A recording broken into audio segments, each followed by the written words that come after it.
Após uma exibição genial do seu treinador, Felipe Luiz, o Flamengo está classificado para decidir mais uma Copa do Brasil, a 10ª da sua história, e tentar aí chegar ao número que o Cruzeiro tem de títulos, chegar aí ao seu pentacampeonato dessa que é a segunda maior competição nacional. E essa classificação teve direito a tudo. Se houve uma grande exibição com amplo domínio e chances de gol perdidas no jogo de ida, o jogo de volta foi a vez da gente ver o time de Felipe Luiz saber sofrer. E, na verdade, nem soube tanto assim ou nem precisou saber. A gente vai explicar tintim por tintim aqui nesse vídeo, abordando tudo de forma tática. Aliás, se você gosta do meu trabalho aqui e acha que eu entendo de tática, saiba que isso tudo foi um conhecimento adquirido. Não tem segredo na compreensão sobre tática no jogo de futebol. O segredo é você estudar e estar perto dos melhores profissionais para isso. E você pode começar a sua caminhada nesse trajeto do conhecimento da tática, seja para trabalhar com futebol, seja até para ter nisso um hobby, a partir do curso Explorando o Jogo, que está na maior promoção da história desse canal. O curso Explorando o Jogo é o curso mais barato do Brasil no que tange análise de desempenho. Então aproveite para comprar um curso inteiro por só R$ 97,00, menos de R$ 100. Menos de R$ 100 você compra um curso inteiro e recebe o seu primeiro diploma sobre análise de desempenho. Gente, tá imperdível. Aproveite a promoção e por aqui a gente vai falar sobre tática sem tatiquez.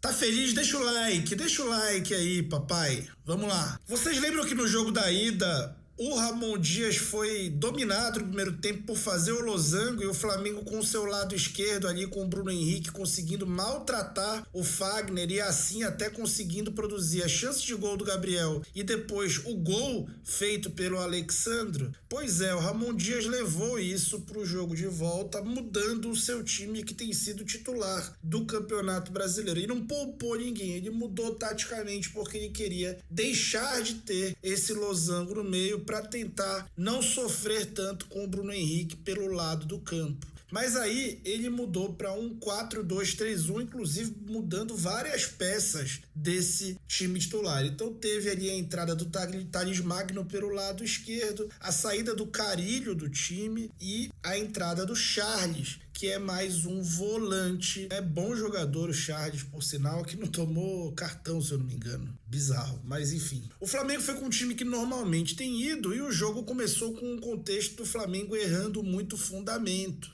perdendo muita bola. Mas o Flamengo fez um gol, gente, anulado de uma maneira pouco convincente, à la VAR Brasil. Mas não vamos falar sobre isso porque isso é um assunto nada saudável e que eu tenho uma opinião muito forte a respeito. Fato é que no início do jogo a bola ficou com o Corinthians, que tentou atacar de uma maneira um pouco diferente do que normalmente faz, mas também fechando ali o Romero um pouco mais e dando esse corredor para o Mateuzinho. Do lado direito do Corinthians, o Flamengo não sofria, porque tinha ali o Alexandre e o Bruno Henrique gerindo muito bem as ofensivas do Mateuzinho. O Bruno Henrique, que era o melhor jogador do Flamengo no campo, até ser expulso. A gente já vai falar do contexto depois disso. O lado esquerdo, por sua vez, do ataque do Corinthians, fazia sim o Flamengo passar sufocos, porque baixava muito o Garro por ali, junto com o Thales Magno, caras muito técnicos, e exploravam muito as costas do Gerson, que não estava sendo permitido atuar e jogar futebol pelo Daronco, O Gerson tocava na bola, era falta. Ele marcava, era falta. Sempre falta do Gerson, nunca era falta de ninguém no Gerson, Depois eu acho que o Gerson jogou tanta bola que o Daronco não conseguiu nem interferir. Mas basicamente o Corinthians baixava 3 a 4 jogadores ali e fazia o Pulgar se movimentar muito, né? O Pulgar que não é muito bom nessas movimentações, e acabava que o Corinthians conseguia cruzar bolas, finalizar de fora da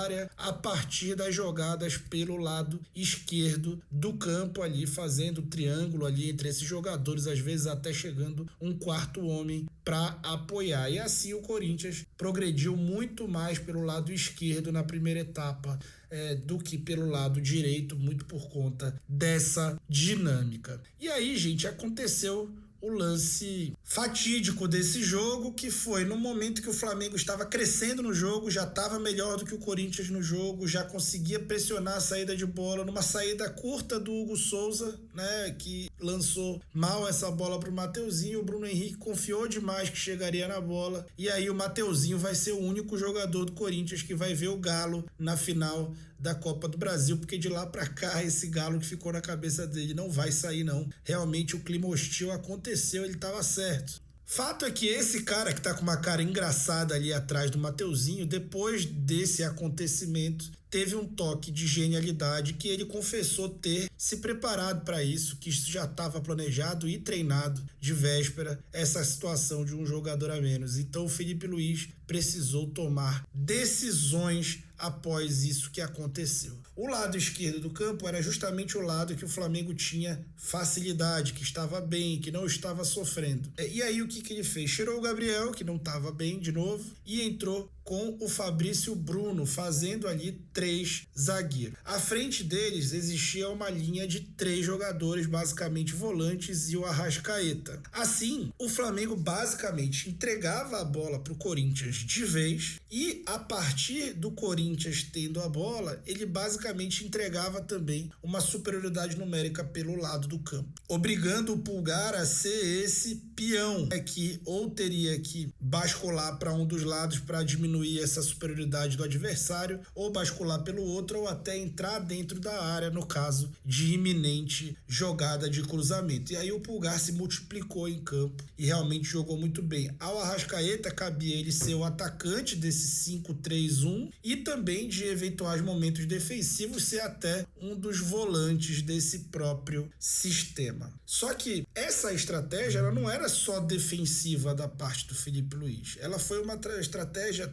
também ofensiva. Mas primeiro vamos explorar o lado defensivo. O Flamengo, organizado dessa maneira, praticamente marcava ali individualmente os 3 atacantes do Corinthians, que tinham que ficar entrando na área o tempo inteiro. Então esses 2 jogadores de fora, Léo Pereira e Fabrício Bruno, tinham essa dinâmica de sair à caça desses jogadores, enquanto o Corinthians conseguia gerar superioridade numérica pelos lados do campo e cruzar bolas na área. Era só o que o Corinthians se limitava a fazer, mesmo sem ter um 9 alto em campo.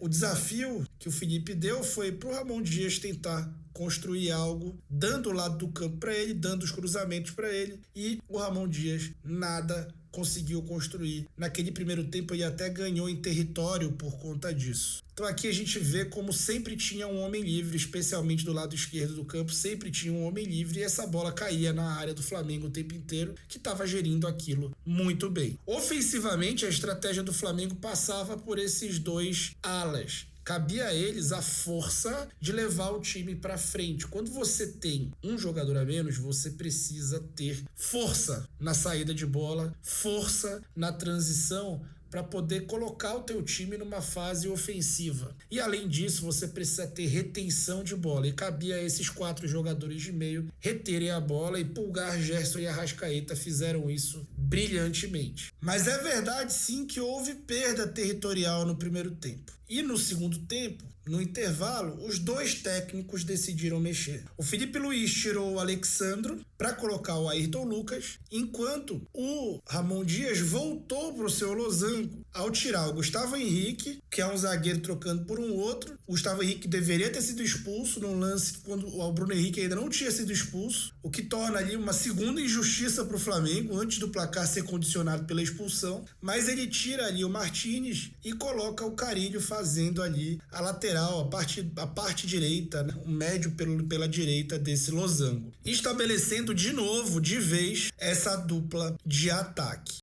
E aí, gente, o Corinthians passou a ter muita gente por dentro e abriu mão da dobra que tinha, abriu mão da superioridade que tinha pelo lado esquerdo do campo especialmente. Essa foi uma decisão inacreditável do senhor Ramon Dias, que perdeu o jogo nessa mudança. Basicamente, o Felipe adaptou o time para não sofrer e o Ramon adaptou o time dele para o Felipe sofrer ainda menos. Foi basicamente isso. Inacreditável a mexida do técnico argentino tão experiente, né? Experiência não é tudo nessa vida. O Felipe mostrou isso ontem pro Ramon Dias. E aí, além do Flamengo não sofrer mais pelo corredor, ele também não sofreu por dentro, porque o Corinthians é um time muito fraco de construção, muito mal treinado, um time que não tem quase nada. E aí o Flamengo começou a conseguir até sair desse sufoco por esse mesmo lado direito, que teve no Gerson e no Wesley os melhores jogadores em campo. O Arrascaeta tinha que acompanhá-los, mas o Arrascaeta estava extenuado e o Felipe Luiz, depois de perder o De La Cruz por lesão, já tinha se visto com 2 pausas, então ele só tinha mais uma pausa, e aí ele foi retardando essa pausa, mantendo o Arrascaeta mais tempo até do que ele estava aguentando, para poder depois botar o Plata, porque alguém poderia se lesionar. Se o Plata tivesse entrado antes, fatalmente ele estaria na área para receber alguns dos cruzamentos que Gerson e Wesley tiveram chance de dar a partir dessas ótimas escapadas pelo lado direito. O Corinthians era perigoso basicamente só em contra-ataques. E aí o Ramon Dias foi se precipitando cada vez mais, foi colocando,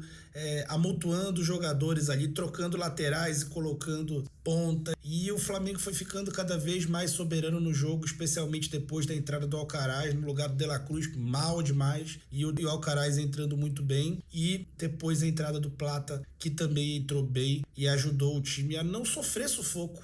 O Flamengo não sofreu sufoco, e a impressão que deu é que o Flamengo estava mais perto de fazer um gol do que de sofrer. Brilhantes intervenções do Felipe Luiz, assim como uma partida sublime, como o próprio Felipe descreveu, dos seus jogadores. E aqui eu vou destacar, não tem como não destacar, a atuação do Gerson, que, segundo a apuração do Nenê Casagrande, esteve doente e sem condições de jogo. Tá? Uma postura de líder, uma postura de capitão que foi recompensada a ele próprio com uma atuação excepcional. Assim como uma lindíssima atuação do Wesley, que foi decisivo para que o Flamengo não sofresse nessa partida. E quem não vai sofrer para entender nuances táticas do jogo do futebol é você, se você se matricular no curso Explorando o Jogo, que é um curso mais barato do Brasil, que está na maior promoção da história desse canal, por só R$ 97.